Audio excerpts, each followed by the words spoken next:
What is good, everybody? আজিৰ ভিডিঅ'টোত আমি ডিসকাস কৰিম কাৰ্বনিক এনহাইড্ৰেজৰ বিষয়ে। কাৰ্বনিক এনহাইড্ৰেজ হৈছে এবিধ জিংক মেটালো এনজাইম। ইন ফ্যাক্ট, কাৰ্বনিক এনহাইড্ৰেজ হৈছে সবতকে প্ৰথমে ডিসকভাৰ হোৱা মেটালো এনজাইম, যাক ডিসকভাৰ কৰা হৈছিল ইন দ্য ইয়াৰ 1948। আৰু তাৰ পিছতে মেটালো এনজাইমৰ ওপৰত বহুত এক্সটেনসিভ আৰু ডিটেইলড ৰিসাৰ্চ আৰম্ভ হ'ল। আমি গোটেই টপিকটো চাৰিটা সৰু সৰু সেকশনত পঢ়িম। সবতকে প্ৰথমে আমি এনজাইমটোৰ বিষয়ে এটা ব্ৰিফ ইন্ট্ৰোডাকশন চাম, য'ত আমি এনজাইমটোৰ বিষয়ে সৰু সৰু ডিটেইলছ খিনি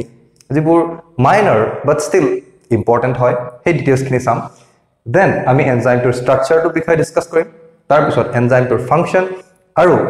ই যোনটো ৰিএকচন কেটালাইজ কৰে সেই কেটালাইজ কৰাৰ ৰিএকচনটো মেকানিজম কেনেকৈ হয়, কেটালাইসিসৰ মেকানিজমটো কেনেকৈ হয় তাৰ বিষয়ে চাম। আৰু ফাইনালি এনজাইমটোৰ ইম্পৰ্টেন্স আৰু হি কেটালাইজ কৰা ৰিএকচনটোৰ ইম্পৰ্টেন্স।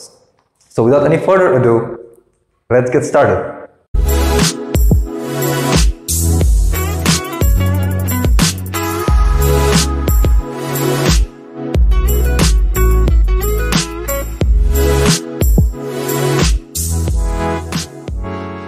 আৰম্ভ কৰোঁ এটা ব্ৰিফ ইন্ট্ৰোডাকশনৰ পৰা। আমি ফাৰ্স্টে কৈছিলো যে কাৰ্বনিক এনহাইড্ৰেজ হৈছে এবিধ জিংক মেটালো এনজাইম, ৰাইট? নেচাৰেলি আমাৰ নেচাৰত কাৰ্বনিক এনহাইড্ৰেজৰ টোটাল তিনিটা ভেৰাইটি আছে। এটা হৈছে carbonic এনহাইড্ৰেজ 1, carbonic anhydrase the second আৰু carbonic anhydrase the third. Naturally এই তিনিটা ভেৰাইটিৰ কাৰ্বনিক এনহাইড্ৰেজ এভেইলেবল আছে, কিন্তু বাকি দুটাৰ কম্পেৰিজনত carbonic anhydrase the সেকেন্ডৰ catalytic efficiency সবতকে বেছি, আৰু সেই কাৰণে অকল এই ভেৰাইটিটোক সবতকে বেছি ওয়াইডলি ষ্টাডি কৰা হয়। ইয়াৰ ওপৰতে সবতকে বেছি ৰিসাৰ্চ হয়, কাৰণ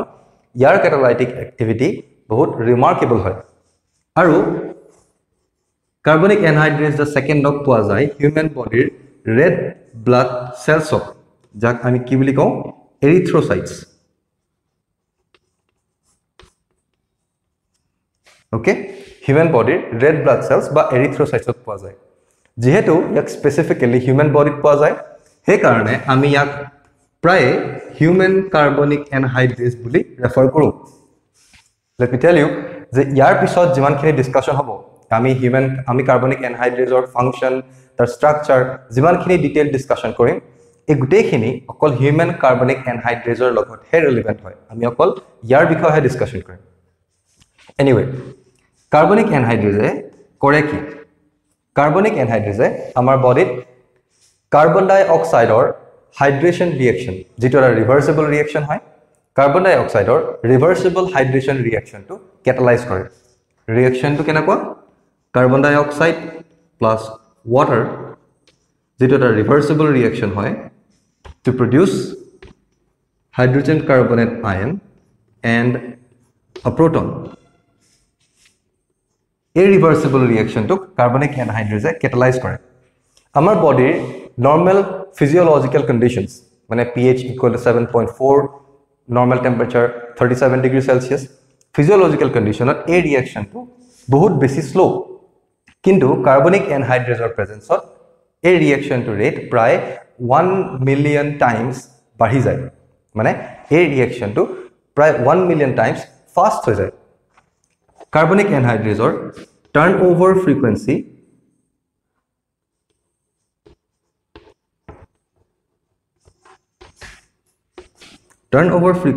হৈছে প্ৰায় 10 raised to the power -6 second inverse. Turnover frequency কি হয় এইখিনি আমি ডিটেইলকে ফটোকেমিস্ট্ৰি ভিডিঅ'ত চাম, কিন্তু এতিয়াৰ কাৰণে জাস্ট সিম্পলি বুজি থোৱা টাৰ্নওভাৰ ফ্ৰিকুৱেন্সি কি হয়। টাৰ্নওভাৰ ফ্ৰিকুৱেন্সি একচুয়ালি এটা মেজাৰমেন্ট হয় যে এটা এনজাইম কিমান বেছি এফিশিয়েন্ট হয়। So turnover frequency is a measurement of the catalytic efficiency of an enzyme. Turnover frequency definition কি? ইয়াৰ ডেফিনেশ্যন হৈছে the number of product molecules formed per unit molecules of enzyme consumed per unit time. মানে এক সেকেন্ডত এটা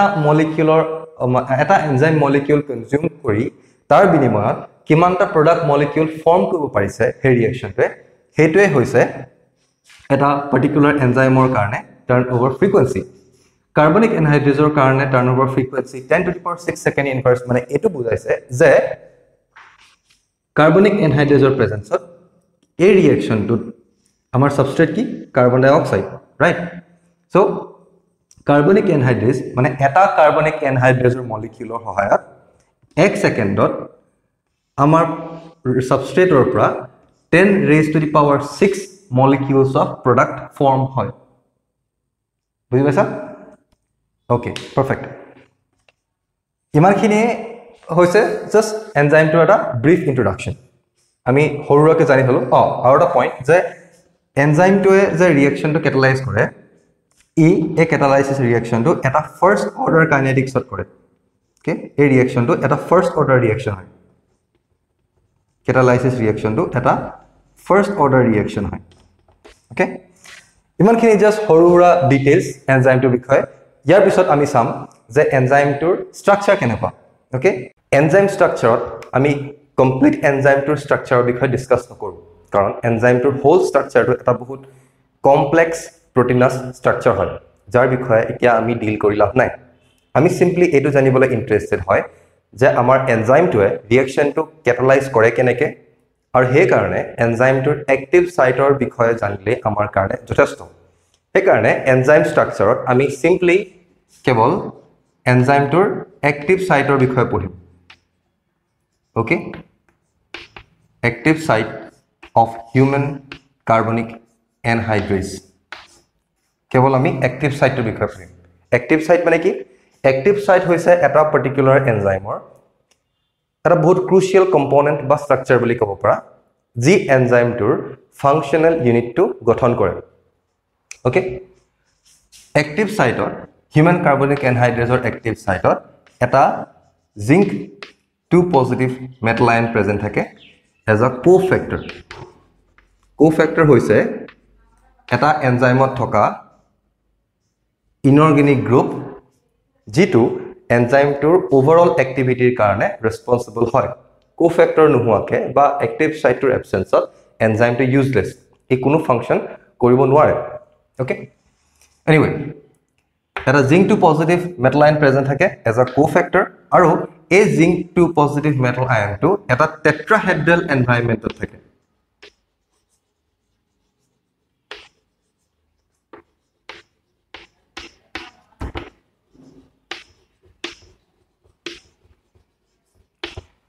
এটা টেট্ৰাহেড্ৰাল এনভায়ৰনমেন্টত থাকে কিছুমান বুকত হয়তো টেট্ৰাহেড্ৰেল নিলিখি distorted tetrahedral বুলি মেনশন কৰা থাকিব পাৰে but both of them goes just right okay so tetrahedral বা distorted tetrahedral যিকোনো এটাই শুদ্ধ হয় tetrahedral environmentত zinc 2 positive arrangementটো কেনেকুৱা হয় the zinc G2 2 oxidation state আছে tetrahedral environmentত আছে এই zinc 2 positive ion-টোৰ তিনিটা coordination site তিনিটা নাইট্ৰজেন এটমৰ লগত কোঅৰ্ডিনেট হৈ থাকে আৰু প্ৰতিটো নাইট্ৰজেন ইন্ডিভিজুৱেলি এটা ইমিডাজল ৰিঙৰ পাৰ্ট হয়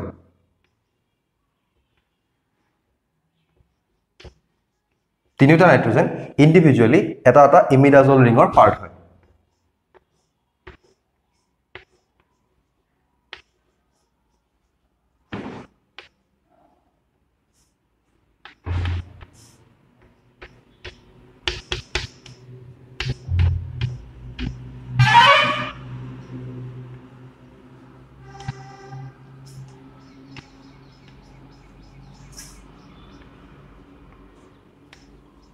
আৰু এই তিনিটা ইমিডাজল ৰিং এটা হিষ্টিডিন ৰেছিডিউৰ কম্পোনেন্ট হয় এটো ইমিডাজল ৰিং হৈছে হিষ্টিডিন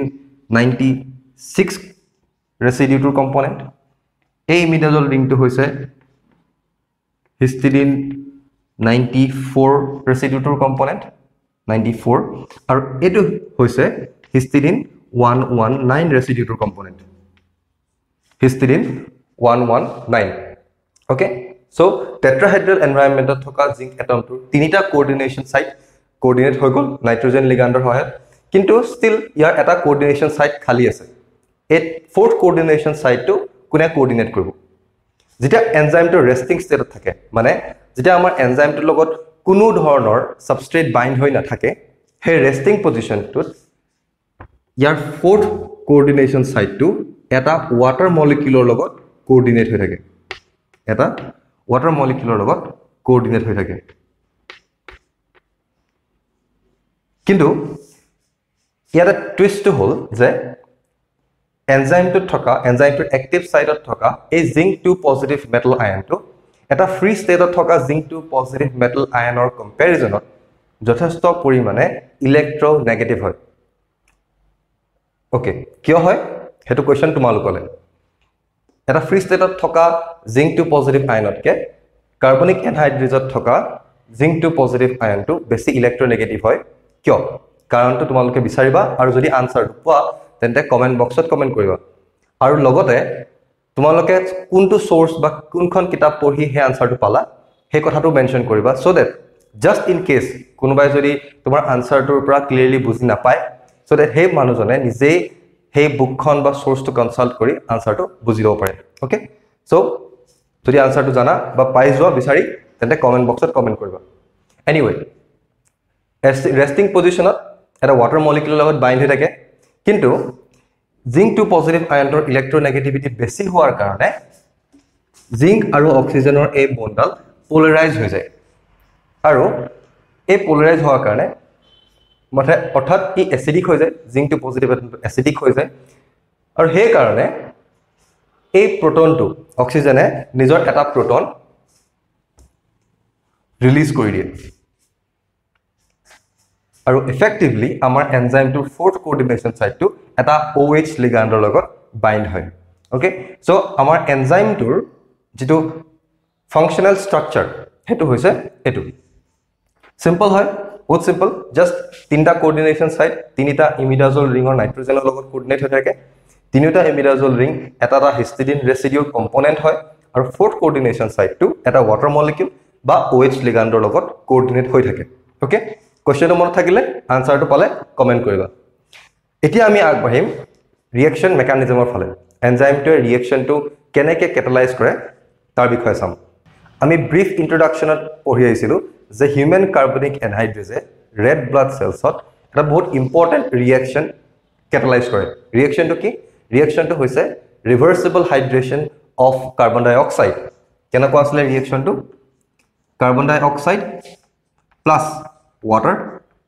যেটো হাইড্রেশন রিঅ্যাকশন হয় এটা রিভার্সিবল রিঅ্যাকশন আর রিঅ্যাকশনটো কি প্রডিউস করে হাইড্রোজেন কার্বনেট আয়ন প্লাস এটা প্রোটন রাইট এটো আসলে আমাৰ ৰিঅ্যাকশনটো ফিজিওলজিক্যাল পিএইচত এই ৰিঅ্যাকশনটো বহুত বেছি স্লো ফিজিওলজিক্যাল কন্ডিশনছত কিন্তু কাৰ্বনিক এনহাইড্ৰেজৰ কাৰণে এই ৰিঅ্যাকশনটো ৰেট প্ৰায় 1 মিলিয়ন টাইমছ বেছি হৈ যায় এতিয়া আমি চাম যে এই প্ৰসেসটো হয় কেনেকৈ কাৰ্বনিক এনহাইড্ৰেজে ৰিঅ্যাকশনটো কেটালাইজ কৰে কেনেকৈ ৰিঅ্যাকশন মেকানিজমটোলে আগবঢ়াৰ আগতে এটা ইম্পৰ্টেন্ট পইণ্ট নোট কৰিবা যে যিকোনো ধৰণৰ কেটালাইটিক মেকানিজম বা যিকোনো ধৰণৰ কেটালাইটিক প্ৰসেস সদায় এটা কমপ্লিট লুপ হয় এটা কমপ্লিট সাইকেল হয় কাৰণ at the end of the process আমাৰ গোল এটো যে যেটো এনজাইমৰ সহায়ত আমি ৰিঅ্যাকশনটো কৰালো সেই প্ৰসেসটো শেষ হোৱাৰ পিছত আমি আমাৰ এনজাইমটো ফ্ৰী এনজাইমটো আকৌ ঘূৰাই বিচাৰো সো দ্যাট হে ফ্ৰী এনজাইমটোৰ সহায়ত আমি আকৌ এটা সাইকেল কৰিব পাৰো আৰু হে প্ৰসেসটো কন্টিনিউ হৈ থাকে আৰু এনজাইমটো জাস্ট অলপমান এমাউন্টৰ সহায়তে আমি এটা বহুত ডাঙৰ ৰিঅ্যাকশন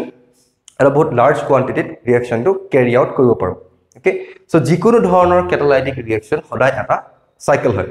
ঠিক তেনেদৰে কাৰ্বনিক এনহাইড্ৰেজৰ মেকানিজমটো এটা কেটালাইটিক সাইকেল হয় যেটো আৰম্ভ হয় ৰিঅ্যাকশনটো আমাৰ এনজাইমটো ৰেষ্টিং ষ্টেটত থকাৰ পৰা ৰেষ্টিং ষ্টেটত আমাৰ এনজাইমটো কেনেকুৱা আছিল জিংক তাৰ তিনিটা কোঅৰ্ডিনেশন সাইট তিনিটা নাইট্ৰজেন এটমৰ লগত কোঅৰ্ডিনেট হৈ থাকে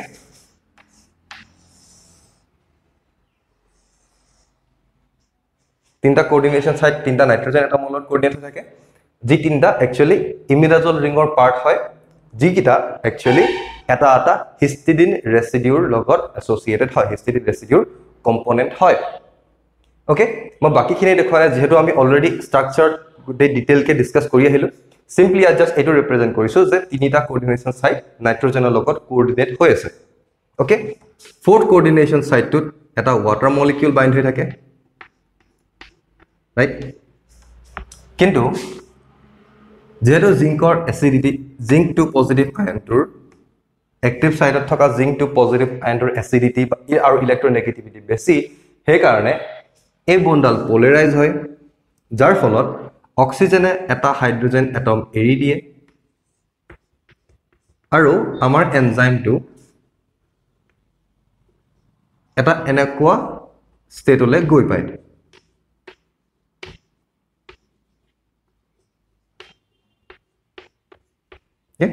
আৰু এটো হৈছে এনজাইমটোৰ functional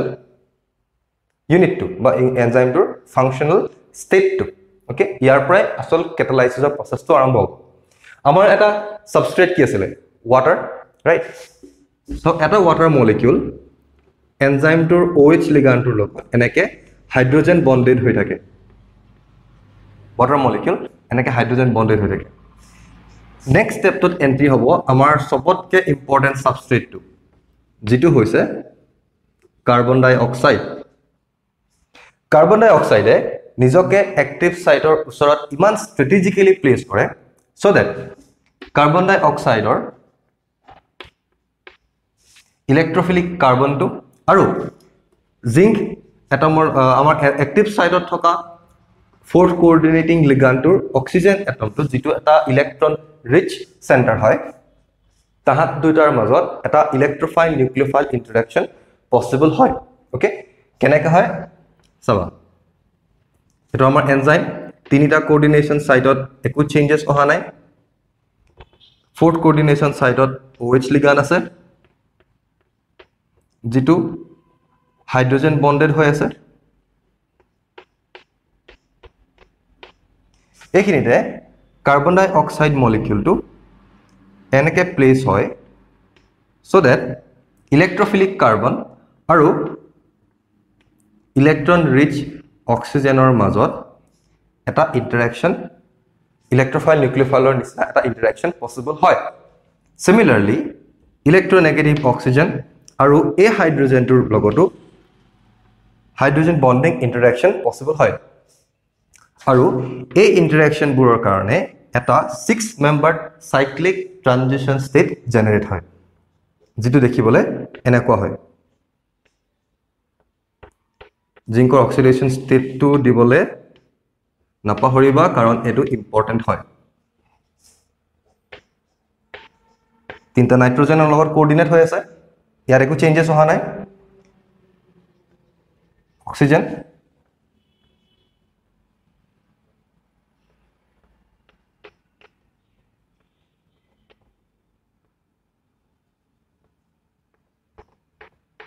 এখিনি ডটেড লাইনস দেই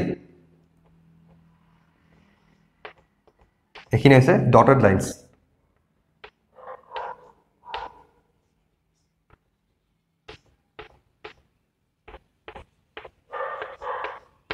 এটা 6 মেম্বাৰ্ড সাইক্লিক ট্ৰানজিশন ষ্টেট ফৰ্ম হয়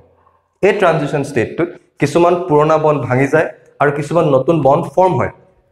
এই বন্ড ফৰ্মেশন আৰু বন্ড মেকিং আৰু বন্ড ব্ৰেকিংৰ প্ৰসেসটোৰ কাৰণে সাবস্ট্ৰেটটো আমাৰ এনজাইমটোত কিছুমান চেঞ্জেস হয় আৰু যাৰ ফলত এনজাইমটোৱে এটা এনেকুৱা ষ্টেট এটেইন কৰে যেহেতু অক্সিজেনে কাৰ্বনৰ লগত কোঅৰ্ডিনেট কৰিলে আৰু তিনিডাল বন্ড ই সাইমালটেনিয়াসলি ধৰিব নোৱাৰে কাৰণ তেতিয়া ইয়াৰ ওপৰত এটা পজিটিভ চাৰ্জ আহি যাব সেই কাৰণে অক্সিজেনে নিজৰ হাইড্ৰোজেনৰ লগত থকা আগৰ বন্ডডাল ব্ৰেক কৰি কাৰ্বনৰ লগত এডাল পাৰ্মানেন্ট বন্ড বনাব ঠিক তেনেকৈ এই অক্সিজেন এটমটো যোনে হাইড্ৰোজেনৰ লগত বন্ডিং কৰিলে তিনিটা ভ্যালেন্সি একেলগতে ধৰি ৰাখিব নোৱাৰে কাৰণে ই কাৰ্বনৰ লগত ডাবল বন্ডাল ভাঙি সিঙ্গল বন্ড ফৰ্ম কৰিব উলাই যোৱা হাইড্ৰোজেনটো যেটো প্ৰথমে হাইড্ৰোজেন বন্ডেড হৈ আছিল ইয়াৰ আৰু ওয়াটাৰ মলিকিউলটোৰ মাজত এডাল পাৰ্মানেন্ট বন্ড ফৰ্ম হ'ব আৰু এই OH বন্ডাল ব্ৰেক হ'ব ওকে সো আমাৰ ট্ৰানজিশন ষ্টেটটো এনেকৈ চেঞ্জ হয় যাৰ ফলত যেটা ফাইনাল বন্ড ব্ৰেকিংৰ প্ৰসেসটো হৈ যায় তাৰ পিছত আমাৰ এনজাইমটো দেখিবলে এনেকুৱা হয়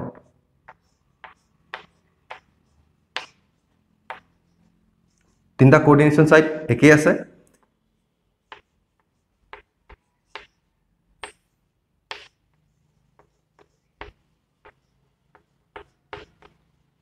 আৰু water এই waterটো bond break হৈ উলাই গুছি গল আৰু এই গ্ৰুপটো আমাৰ এনজাইমটোৰ এক্টিভ সাইটত attach হৈ গল এই পইণ্টত হ'ব এটা ডিসপ্লেসমেন্ট ৰিঅ্যাকশন আৰু ৰিঅ্যাকশনটোৰ ফলত যেটো ইলেক্ট্ৰন ৰিচ অক্সিজেন এটমটোৱে zinc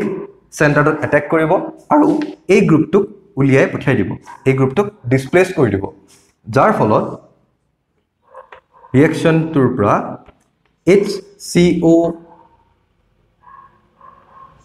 HCO3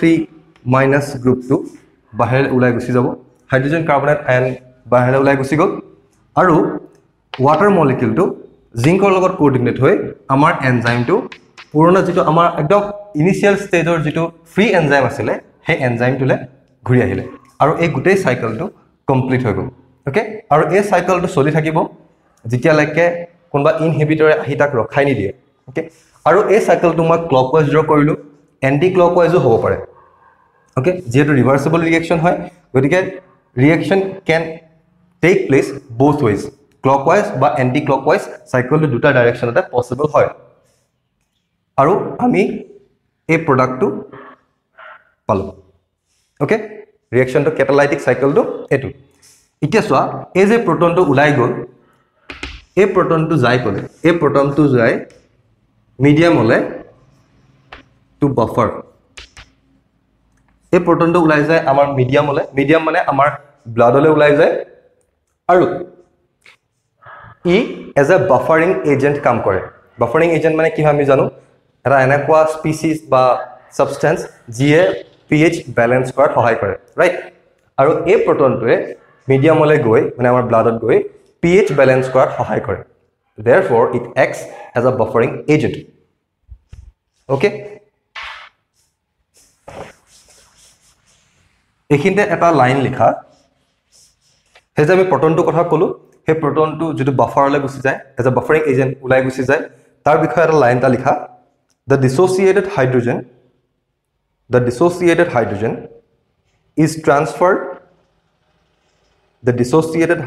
is transferred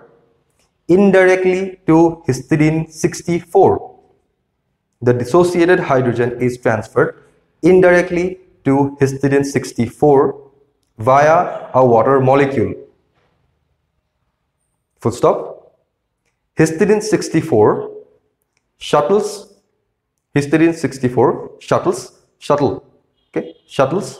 the hydrogen ion from active site to buffer in solution histidine 64 shuttles the hydrogen ion from active site to buffer in solution comma which favors the formation of OH ions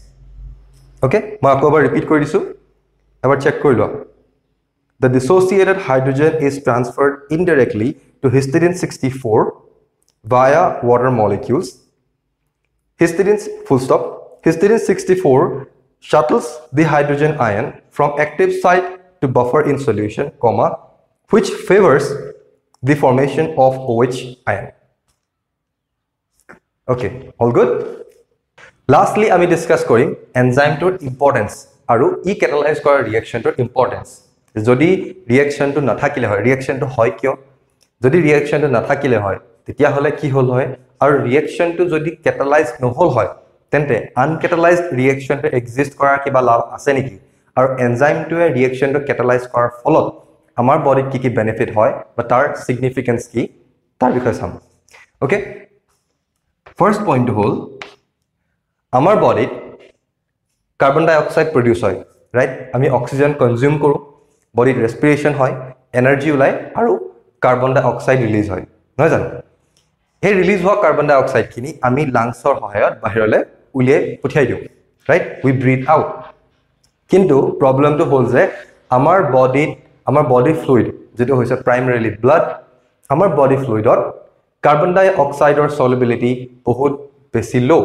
it's about that likha solubility of carbon dioxide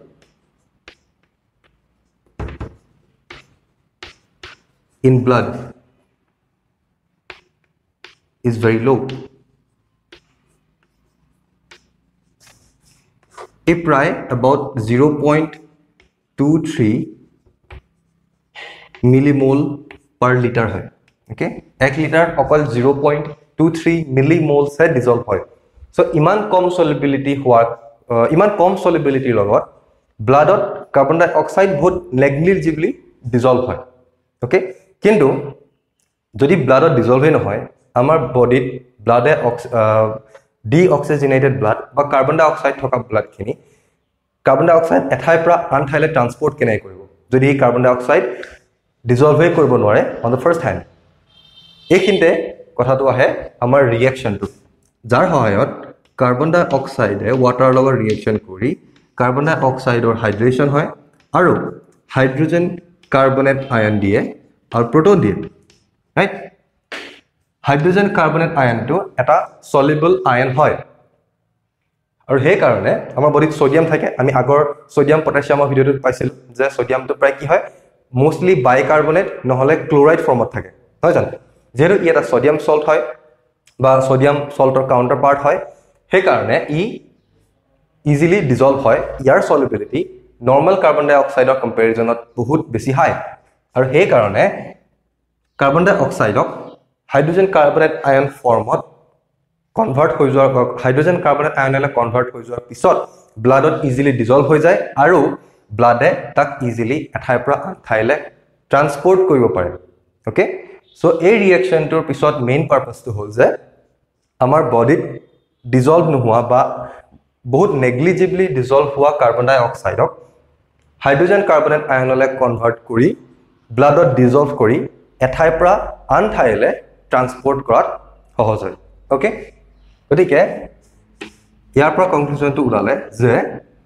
এই ৰিঅ্যাকচনটোৰ কাৰণে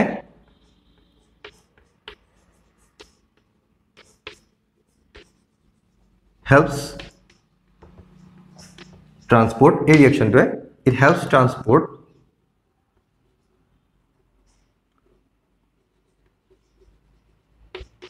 nearly insoluble carbon dioxide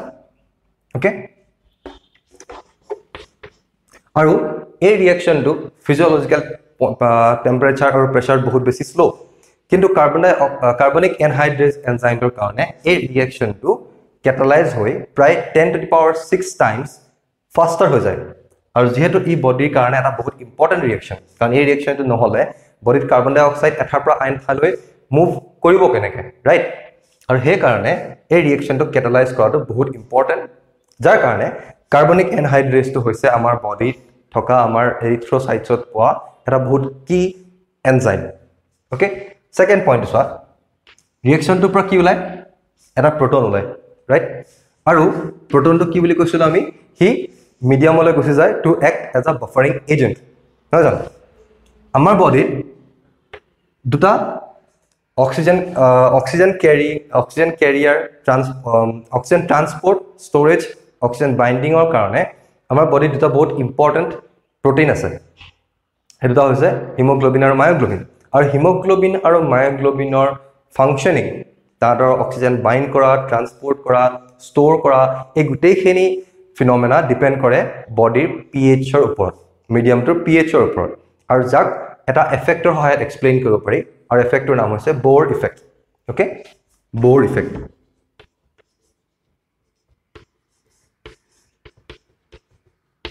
বোৰ effect okay বোৰ ইফেক্টটো explain কৰে যে আমাৰ বডিত oxygen transport আৰু binding storage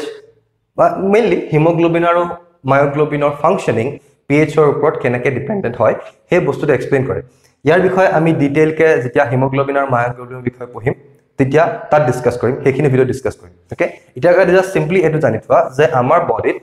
oxygen transport storage আৰু binding pH dependent হয় আৰু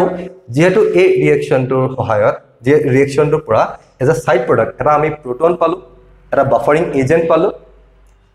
যি আমাৰ বডিৰ পিএইচ ৰেগুলেশ্যনত সহায় কৰে গতিকে এই ৰিঅ্যাকচনটোৱে ইনডাইৰেক্টলি আমাৰ বডিত যদিও ই ডাইৰেক্টলি পিএইচ মেইনটেনেন্সত সহায় কৰে কিন্তু ইনডাইৰেক্টলি আমাৰ বডিত অক্সিজেন বাইন্ডিং ষ্টৰেজ আৰু ট্ৰান্সপৰ্টটো বহুতখিনি ইনফ্লুৱেঞ্চ কৰে ওকে সো এইখিনি হৈছে ওভাৰঅল এইটো হৈছে কি importance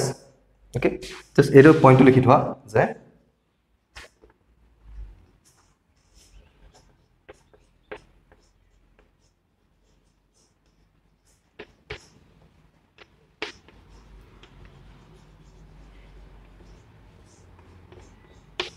helps to balance pH a point to note কৰি থোৱা okay so এইখিনি হৈছে কি ইম্পৰ্টেন্স এনজাইমটোৰ কেটালাইসিছৰ বিষয়ে কাৰ্বনিক এনহাইড্ৰেজৰ বিষয়ে নেক্সট আমি চাম নাইট্ৰজেনাছ আৰু দেন তাৰ পিছত আমি অক্সিজেন ট্ৰান্সপৰ্ট আৰু বাইন্ডিং ষ্টৰেজ এবিলাকৰ বিষয়ে পঢ়িম ওকে সো আজিলৈ ইমানখিনিয়ে থাকক যদি ভিডিওটো হেল্পফুল লাগিলে ইনফৰমেটিভ পাইছা তেনে শেয়াৰ কৰিবা আৰু এক্সামৰ কাৰণে প্ৰিপাৰেচন কৰি থাকা keep working hard keep pushing yourself I'll see you soon in the next video until then take care